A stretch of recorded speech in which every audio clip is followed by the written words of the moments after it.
Ok, voici un exercice au cours duquel on va construire un polygone régulier et on va faire un petit calcul dedans. C'est donc un exercice assez complet sur le thème des polygones réguliers.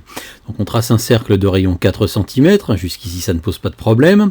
On construit un octogone régulier inscrit dans ce cercle. Un octogone, c'est un polygone à combien de côtés ? Un octogone, c'est un polygone à 8 côtés. Et on calcule la longueur des côtés de cet octogone. Comme il est régulier, peu importe n'importe quel côté, puisqu'ils sont tous égaux. En arrondissant au millimètre. Eh bien, je vous invite à mettre la pause et à déjà essayer de faire la construction. Puis si vous pouvez aller jusqu'au bout de l'exercice, ce sera parfait. Sinon, on ira ensemble. Ça y est ? Bon, voyons déjà la construction, ensuite on se demandera comment on peut calculer la longueur des côtés. Première chose, quand on construit un octogone inscrit dans un cercle, il faut toujours calculer quel va être l'angle au centre. Donc le tour complet du cercle c'est 360 degrés qu'il va falloir en diviser en 8 parce qu'on a 8 côtés, et 360 divisé par 8 c'est 45 degrés, donc on sait que notre angle au centre va être 45 degrés. Maintenant, sachant que l'angle au centre est 45 degrés, on va passer à la construction en elle-même. Bien, alors commençons par tracer notre cercle de rayon 4 cm. On choisit un point pour centre du cercle, on ouvre le compas à 4 cm et on trace le cercle, le voilà. Et là, j'ai tracé un rayon du cercle de 4 cm, parce que le point A que j'ai mis ici, en fait ça va être le premier sommet de mon octogone. Comment je vais faire pour compléter l'octogone ? Dans la vidéo précédente sur la construction de polygones réguliers, je détaille les étapes. Donc vous pouvez vous y référer. Toujours est-il que je me dis que ici tout le contour du cercle c'est 360 degrés et je vais diviser ces 360 degrés en 8 petits angles et je vais tracer ces angles pour obtenir chaque fois un nouveau sommet de l'octogone. Donc on a déjà fait le calcul, on a vu que l'angle au centre c'est 360 divisé par 8, c'est 45 degrés. Je dois donc tracer à partir du point haut des angles de 45 degrés. Donc je plante mon rapporteur, je pose mon rapporteur en haut, je l'aligne avec OA et je compte 45 graduations, 45 degrés, pour trouver le deuxième sommet de l'octogone. Je dois obtenir ceci. Voilà, j'ai compté 45 degrés, j'ai tracé ma demi-droite et j'ai appelé le point d'intersection B pour avoir le deuxième sommet de l'octogone. Ensuite, on continue exactement de la même manière. On aligne notre rapporteur avec OB. Et allons-y. On aligne notre rapporteur avec OB. On compte encore 45 degrés. Et voilà notre troisième sommet de l'octogone. Et ensuite, on continue. On aligne notre rapporteur avec OC. Voilà, ce sera toujours la même chose jusqu'à ce qu'on revienne à notre point de départ et qu'on ait nos 8 sommets. Comme on est sûr d'en avoir 8, parce que 45 degrés, c'est 360 divisé par 8. Voilà, si j'avais fait 360 divisé par 6, eh bien je n'aurais que 6 sommets. Voilà, j'ai 8 sommets. Maintenant, je peux tracer mon octogone en reliant les sommets. Et voilà mon octogone inscrit dans le cercle de rayon 4 cm. Alors on a déjà répondu aux deux premières questions. Maintenant, comment est-ce que je vais faire pour calculer la longueur du côté de cet octogone ? Bon, déjà, comme c'est un octogone régulier, peu importe, je peux calculer n'importe quel côté, ils sont tous égaux. Je peux calculer celui-là, celui-là, celui-là, je peux calculer n'importe lesquels comme ils sont tous égaux. Donc comme j'ai un petit peu plus de notation sur le côté AB, je vais me focaliser sur le côté AB. Je vais essayer de calculer le côté AB, sachant que lui ou un autre, c'est pareil. Donc calculons le côté AB. Comment on va faire ? Eh bien on va se baser sur ce qu'on a. On va se baser sur le côté AB fait partie d'un triangle. OAB, on sait bien travailler dans des triangles, donc on va plutôt se concentrer sur les triangles, parce qu'après tous les octogones, on n'y connaît pas grand-chose. Donc on va se concentrer maintenant sur le triangle OAB, que je vais refermer ici. On va le refermer par le rayon OB, qui lui aussi fait 4 cm, parce que tous les rayons du cercle font 4 cm. Et on remarque que le triangle OAB, eh bien, il a deux côtés égaux. 4 cm ici, 4 cm là, c'est donc un triangle isocèle. Ça c'est très très courant, les polygones réguliers, ça se décompose en triangles isocèles et on travaille dans les triangles isocèles. Donc pensez-y à cette méthode, pratiquement à chaque fois que vous aurez des polygones réguliers, vous aurez à faire ça. D'accord? Donc, dans le triangle OAB, on a 4 cm, 4 cm, 45 degrés, un triangle isocèle, et il faut qu'on calcule le côté AB. Le problème, c'est que quand on a des côtés et des angles, on aime bien faire sinus, cosinus, tangente pour trouver un côté qui nous manque. Oui, mais sinus, cosinus et tangente, ça marche dans un triangle rectangle, et puis là, je n'ai pas de triangle rectangle. Donc, il va falloir qu'on se trouve un triangle rectangle pour travailler dedans. Alors, dans un triangle isocèle, trouver un triangle rectangle, ça c'est aussi une méthode standard. On fait à chaque fois c'est pareil. Hein, on va faire la même chose à chaque fois. On va tâcher de s'en souvenir. Donc allons-y. Hein, il faut prendre, on va rajouter au dessin le milieu du segment AB. Hein, si vous voulez faire apparaître un triangle rectangle dans un triangle isocèle, vous pensez à ça. Hein, ça se fait souvent. Vous rajoutez au dessin le milieu du segment AB. Donc vous construisez, vous mesurez le milieu comme vous voulez. Voilà, je l'ai appelé M. Et je vais tracer OM. Voilà, M c'est le milieu. Hein, je mets les codages pour indiquer que c'est le milieu. Et je vais tracer OM. Hein, le côté OM. Et OM, comme ça joint le sommet au milieu du côté opposé, c'est une médiane. Et comme le triangle OAB est isocèle, une médiane dans un triangle isocèle, c'est aussi une hauteur. Et comme je dis que c'est aussi une hauteur, si c'est une hauteur, alors il va y avoir un angle droit ici. Un angle droit que je vais mettre. Voilà. Et donc voilà, là j'ai fait apparaître un triangle rectangle. Le triangle OMA et rectangle en M. Le triangle OMB aussi, mais il faut bien en choisir un. Je vais en choisir un. D'accord ? De plus, cette médiane qui est aussi une hauteur, d'après les propriétés du triangle isocèle, c'est aussi une bisectrice. Là, je fais appel à de vieilles propriétés que vous avez apprises dans les classes précédentes. Hein. D'accord ? C'est aussi une bisectrice. Donc, mon angle de 45 degrés là, il va y en avoir la moitié ici et la moitié de l'autre côté. Donc, la moitié de 45, c'est 45 divisé par 2. 1 de tête, 45 divisé par 2, ça fait 22,5. Hein, donc, cet angle-là, il va faire 22 degrés et demi. Il mesure 22 degrés et demi, je le mets là. Comme on n'y voit plus rien avec le 45, je vais enlever le 45. Voilà, on y voit peut-être un petit peu plus clair comme ça. Et en quoi ça m'a aidé ? Ça m'a aidé parce que maintenant, j'ai un triangle rectangle, OAM, un angle dans ce triangle rectangle, 22,5, l'angle de 45 degrés, il dépassait du triangle, donc c'était pas un angle du triangle. J'ai l'hypoténuse de ce triangle qui mesure 4 cm. Et qu'est-ce que je veux calculer ? Je veux calculer le côté AB, oui, mais le côté AB ne fait pas partie de ce triangle. C'est pas grave, puisque le côté M c'est le milieu de AB, je vais calculer le côté AM, qui fait partie de ce triangle, que je peux calculer, et quand je l'aurai calculé, j'aurai plus qu'à le multiplier par 2. Et AM multiplié par 2, ça me fera mon côté AB. Donc à partir de maintenant et jusqu'à la fin de l'exercice, je ne regarde plus que le triangle OAM. Il n'y a que ce triangle-là qui m'intéresse. Tout le reste du dessin, je m'en fiche. Et je vais faire sinus, cosinus ou tangente dans le triangle OAM.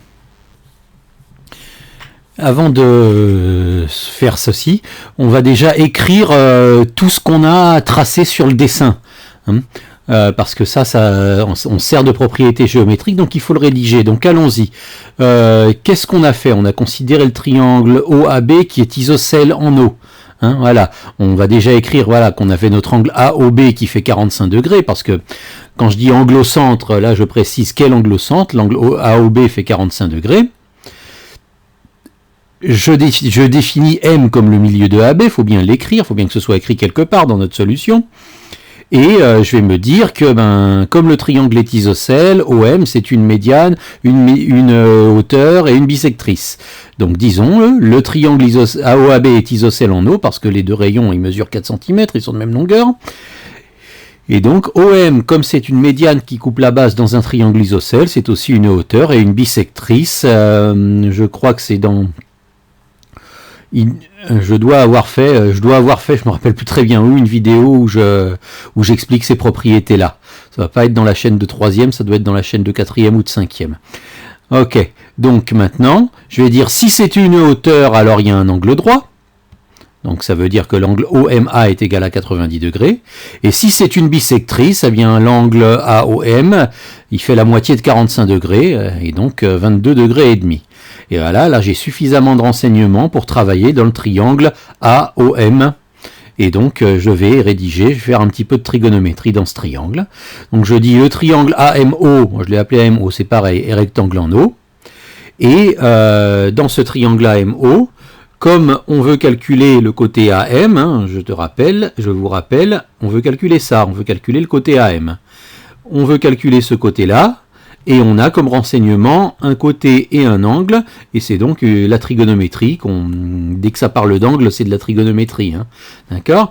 Mais quelle trigonométrie ? Est-ce que c'est sinus, est-ce que c'est cosinus ou est-ce que c'est tangente ? Donc je me base sur l'angle qui m'intéresse. Donc je me base à partir de cet angle-là. J'ai l'hypoténuse du triangle rectangle qui fait 4 cm, et je cherche à calculer le côté.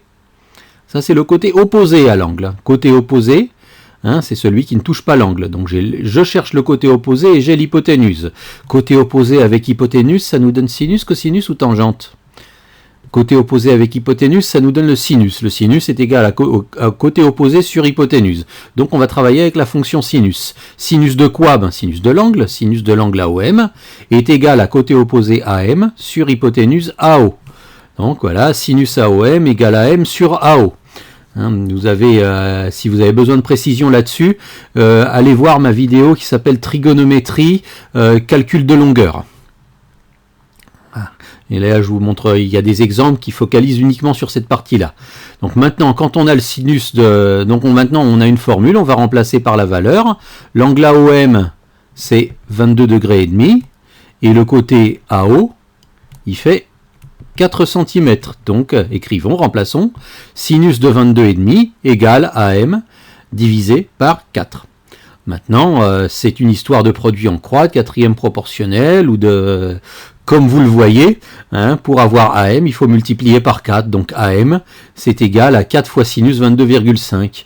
Voilà, AM, c'est ça. Donc ceci, la longueur exacte de ceci, c'est 4 fois sinus 22,5. Si je voulais savoir à peu près combien ça fait, je le taperais à la calculatrice. Oui, mais je ne veux pas savoir à peu près combien ça fait. Pourquoi je ne veux pas savoir combien ça fait ? Parce que c'est pas AM que je dois calculer. Ce que je dois calculer, c'est la longueur du côté. Et AM, ça n'est que la moitié de la longueur du côté. Moi, ce qui m'intéresse, c'est AB. Donc, ça sert à rien de prendre la calculatrice et de calculer une valeur approchée de AM qui n'est pas ce qu'on veut. Donc ce qu'on va faire, c'est de dire AB, c'est le double de AM. Pour avoir AB, je vais multiplier AM par 2. Donc on va déjà avoir AB avec sa valeur exacte. Je vais dire que AB, voilà, c'est 2 fois 4 sinus 22,5. C'est 2 fois AM. Ça, c'est AM. Donc c'est AB, c'est le double de AM. Ça se voit sur le dessin que AB est le double de AM. Voilà, maintenant je peux simplifier cette expression, parce que 2 fois 4, on va mettre 8.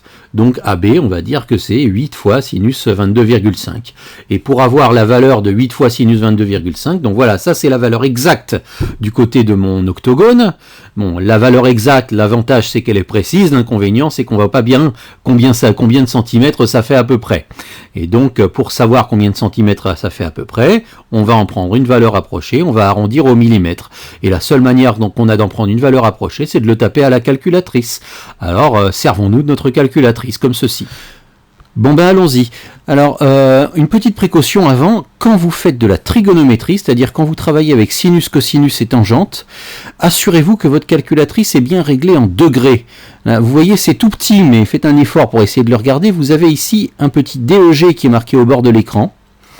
Et ça veut dire que ma calculatrice est réglée en degrés. Comme je mesure les angles en degrés, ça va donc me donner les bons résultats. Si vous avez autre chose que DEG qui est marqué, c'est-à-dire si vous pouvez par exemple avoir RAD, ça correspond au radian qui est une autre mesure d'angle que vous n'avez peut-être pas encore apprise, ou GRA qui correspond au grade qui est encore une autre mesure d'angle. Là, si vous avez ça marqué sur le bord de votre écran, ça veut dire que votre calculatrice est mal paramétrée et que donc vous allez obtenir des résultats faux. Hein. C'est certain que vous allez obtenir des résultats faux. Donc essayez avec le mode d'emploi de la calculatrice de voir comment on la règle sur DEG. Hein, moi par exemple, si je clique sur... si j'appuie sur Math ou sur Système, je ne sais plus très bien, je dois pouvoir changer DEG en autre chose si je veux. Dans d'autres calculatrices, il n'y a pas marqué DEG, mais il y a juste marqué un petit D. Hein, ou alors un petit R ou un petit G. Vous devez avoir marqué un petit D. Alors allons-y, il faut taper 8 sinus 22,5. Donc tapons 8 multiplié par sinus 22,5. Je ferme la parenthèse et je demande le résultat. Et le résultat, c'est 3,061, etc. Comme il faut arrondir au millimètre et que 3, c'est 3 cm, le chiffre des millimètres, c'est celui-là, c'est le premier chiffre après la virgule. Oui, mais comme après ce chiffre, il y a un 6, je vais devoir arrondir à la valeur supérieure. Je vais devoir arrondir à 3,1 parce que ce nombre-là est plus proche de 3,1 que de 3,0.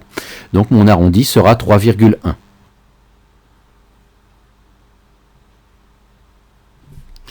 Et donc voilà, donc je vais dire que AB c'est 3,1 cm.